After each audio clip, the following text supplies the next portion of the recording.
नमस्कार दोस्तों, ज्ञान इंस्पायर्ड यूट्यूब चैनल पे आपका दिल से स्वागत है। से ही कहा किसी ने गौतम बुद्ध को महात्मा नहीं बनाया गया, वह एक पैदा हुआ था। हाँ, उनका जन्म शाही वैभव में कपिलवस्तु के राजकुमार सिद्धार्थ के रूप में हुआ। हालांकि एक राजकुमार का जीवन शांति, पीड़ा और दुनिया की कठोर वास्तविकताओं से रहित नहीं हो सकता। चलिए आज की कहानी शुरू करते हैं। गौतम बुद्ध को महात्मा नहीं बनाया गया, वह एक पैदा हुआ था। हाँ, उनका जन्म शाही वैभव में कपिलवस्तु के राजकुमार सिद्धार्थ के रूप में हुआ। हालांकि एक राजकुमार का जीवन शांति, पीड़ा और दुनिया की कठोर वास्तविकताओं से रहित नहीं हो सकता।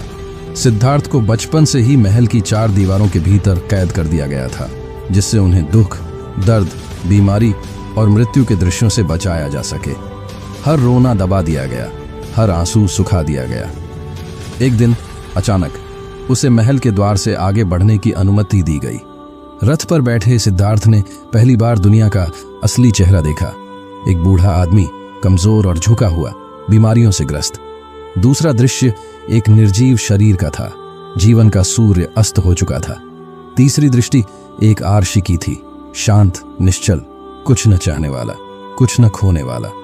इन 3 दृश्यों ने सिद्धार्थ के कोमल मन को झकझोर दिया।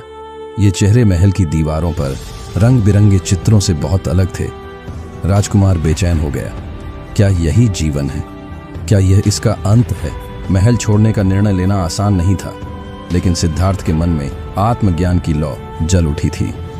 एक रात अंधेरे में वह महल से बाहर चला गया, गंजे सिर, साधारण वस्त्र पहने, घूमते कदमों के साथ। सिद्धार्थ अब आर्षी बन गए थे।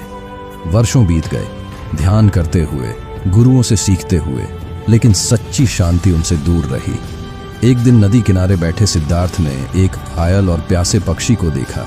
बिना किसी हिचकिचाहट के उन्होंने उसे अपने भिक्षा पात्र से पानी पिलाया। उस पल उसके भीतर एक अजीब शांति बस गई, मानो कोई गांठ खुल गई हो। घायल पक्षी उसका गुरु बन गया। सिद्धार्थ समझ गए कि शांति तपस्या या ज्ञान में नहीं, बल्कि करुणा के छोटे छोटे कार्यों में पाई जाती है।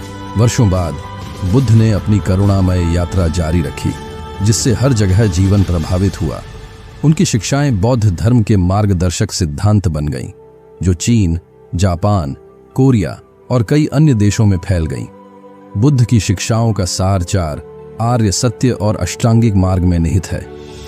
4 आर्य सत्य: दुख के अस्तित्व, उसके कारणों, उसकी समाप्ति और उसकी समाप्ति के मार्ग को स्वीकार करते हैं। अष्टांगिक मार्ग में सही दृष्टि, सही इरादा, सही भाषण, सही कार्य, सही आजीविका, सही प्रयास, सही दिमागीपन और सही एकाग्रता शामिल है। बुद्ध की शिक्षाएं आज भी प्रासंगिक हैं, जो करुणा, नैतिक जीवन और आंतरिक शांति की खोज पर जोर देती हैं। बौद्ध धर्म दुनिया के प्रमुख धर्मों में से एक है, जो जाति, पंथ और लिंग से ऊपर उठकर सभी के लिए खुला है। बुद्ध की शिक्षाओं का प्रभाव उनके अनुयायियों, जिन्हें बौद्ध कहा जाता है, के जीवन पर स्पष्ट है। बौद्ध धर्म की विभिन्न शाखाएं हैं, लेकिन वे सभी बुद्ध की मूल शिक्षाओं के सामान्य सूत्र को साझा करती हैं। बुद्ध की शिक्षाओं का प्रभाव आध्यात्मिक क्षेत्रों से परे तक फैला हुआ है, जो बेहतर जीवन के लिए व्यावहारिक ज्ञान प्रदान करता है। करुणा, नैतिक आचरण और आंतरिक शांति की खोज पर जोर हमें अधिक सामंजस्यपूर्ण और पूर्ण अस्तित्व की ओर मार्गदर्शन कर सकता है।